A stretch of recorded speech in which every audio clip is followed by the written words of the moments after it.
Hello everyone! In this video, I'll guide you through how to fix the Roblox Continue Installation Without Flag Settings error on your computer. First, completely close Roblox and the installer if they are still running in the background. Now, press Windows plus R, type %local app data %, and open the Roblox folder. Delete the entire Roblox folder to remove corrupted installation and configuration files that may be causing the problem.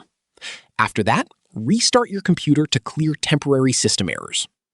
Next, open your browser and download the latest Roblox installer directly from the official Roblox website.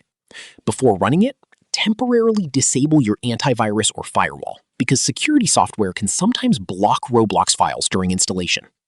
Then, right-click the installer and choose Run as Administrator to give it proper permissions. You should also make sure your internet connection is stable and that Windows is fully updated. Finally, complete the installation normally and launch Roblox again. The installation error should now be fixed, and Roblox should open correctly on your PC. Subscribe to the channel for more videos.